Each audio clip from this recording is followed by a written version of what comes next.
Alright, so Blake versus Mikasa. As you might know if you saw my Heihachi vs Geese review, I couldn't give a shit less about this matchup. I never had high hopes for this matchup and the preview didn't have me excited either. In fact, it had me worried. I thought that Heihachi vs Geese might have been just a lucky episode. I was pleasantly surprised, so let's get into my review. You know the drill. I'll go over the positives, then the negatives and then the conclusion and next time. Let's rock. Gotcha this time. To start off, I really like the models. Blake is practically perfect and Mikasa is amazing too. They both visibly have all of the gear instead of them just randomly pulling them out of nowhere. Mikasa especially. She has the swords, ODM, thunder spears and more. It's really great. Also, the voice acting is great. Blake was obviously reprised but I have to give some credit to Mikasa's. It was gonna be hard to combat Blake's voice considering it was the actual voice actor but I feel like they did it well. It was a great performance by both and helped the animation greatly. And before I even try to talk about the animation, I have to just start ranting about the music. Thundershroud is something I waited until midnight on Sunday to listen to. After hearing it in the preview, I was so excited to hear it on its own. I sat there waiting, I refreshed my phone, at midnight, and there it was. Let it be known that I'm not only exaggerating because I'm trying to be entertaining, but I genuinely can't praise this further. I've since dubbed this on Discord as not only my favorite track of the season, but of the entire show.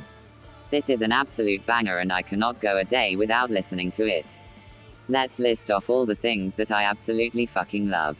Number 1. The lyrics by Brandon and the other person, who I'm going to respectfully not even try to pronounce, do fantastic. They fit so well and are actually creative. They don't repeat unless it's the chorus, they sound awesome and they're just a joy to hear. Number 2. The melody. I absolutely love the sound of this track. It fits, both of them ridiculously well and really focuses on the heavy rock that both series are widely known for. It's awesome. Number 3. The pace. The pace of this track keeps me excited and makes me feel like I'm at the final boss in a video game. It's chilling and I love it. Number 4. The battle. It fits really well with the fight and I cannot stop praising it. Oh no, I can't stop praising. Well, this is a predicament. Anyway, with all this in mind, I want you to guess how many times I have listened to this from the time the song was released to YouTube to when the Rooster Teeth episode was released. Pause the video now and type in your guess. Did you pause? If you didn't, then you should be ashamed. How dare you not pause a video you're enjoying? If you did and you guessed 57 or close to that, then good job. Also, once I do the lyrical ranking video, which will happen after season 8, expect this at the top. Alright, I'm sick of praising this.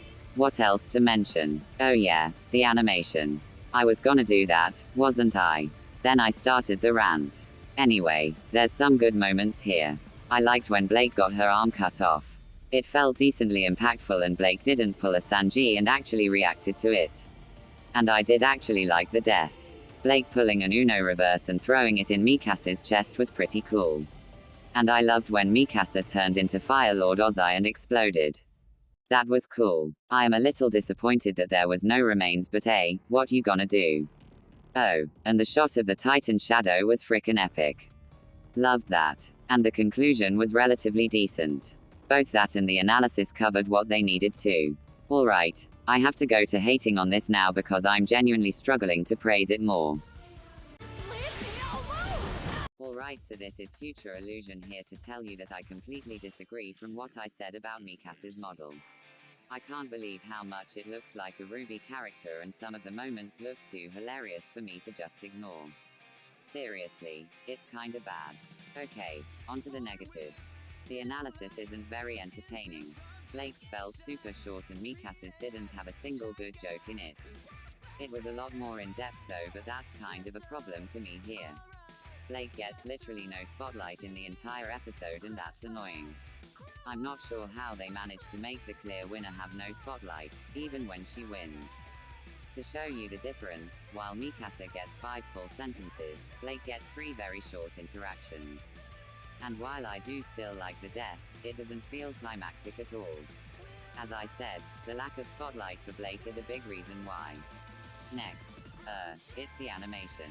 It is really good throughout the whole thing, but it's got a massive problem. The frame rate. I'm not sure what the fuck this is, but I don't like it.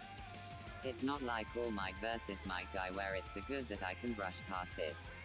I genuinely can't stand how some moments feel like they're running on a Nintendo 3DS. It's hard to ignore it and it's frustrating. The frame rate also makes a lot of this look kinda jank. A big example comes from when Mikasa stabs the ice Blake thing. Also, the first minute is really fucking boring. Mikasa is out of character here and screams at Blake, which is stupid. Blake pulls her in, Mikasa farts away and Blake swings and lands a very weak kick that had literally no impact when I watched it. Basically everything in the preview was a misery to watch. If Lex vs. Doom didn't exist, I would call this my least favorite preview of the season easily. I'm also disappointed that there was no Titan involved in the animation. Don't try and argue that the shadow was a Titan and that means that they were involved, cause it was a fucking shadow that did nothing. I will admit that it's a cool shot, but that isn't enough to fix my disappointment. I do understand why there wasn't a visible Titan, cause that would have been really hard to animate and cost a lot, but it's still annoying. There is way too much potential here and it sucks. I don't have a clue how I didn't care about this match and was still disappointed. Alright, I'm tired of bitching about this episode. Let's go to the conclusion. Mikasa had guts, but Blake's speed, versatility, and sick anime combo weapon gave her the edge. So what did I think of this episode? I clearly had a lot to say in regards to the negatives, but I found a lot amazing too. The frame rate was shit, but I really liked the death. The analysis weren't funny but were in depth and covered what was needed. The sound design might have been really bad at some points, but the track was fucking spectacular. There's a lot to say here, but as it stands, it's a 6 out of 10. This isn't a low 6 out of 10 though. It's closer to 7 than a 5. It's actually better than Shadow vs. Ryoko. Oh, I'm actually gonna quickly show you my current scores for the episode cause they've all changed drastically. Yoda vs. Mickey was a 7 out of 10, but it's now a 9.5 out of 10. Shadow vs. Ryoko was a 9 out of 10, but it's now a 6 out of 10. Lex vs. Doom was 4 out of 10, but is now a 3 out of 10. And Haihaki vs. Geese is still the same 8.5 out of 10.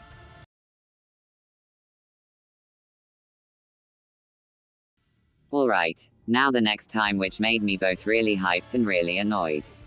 Poe vs. Iron Fist is a great match and has some really interesting debate to it. And it finally brings in animated movie characters. But why does it have to happen now? It feels impossible to get more than 2 days away from Marvel or DC. I can brush it aside though, cause the debate here is incredible. I'm not too big on either of these guys, but I do know that my friends are really frickin' hyped. I know why. This is ridiculously close in terms of debate and has some amazing arguments. I have no idea what they are, but I'm sure that everyone else will. I'm desperately siding with Poe here, but I'll be really sad if Iron Fist won. Alright, that's all for this. Hope you enjoyed the video and have a good day.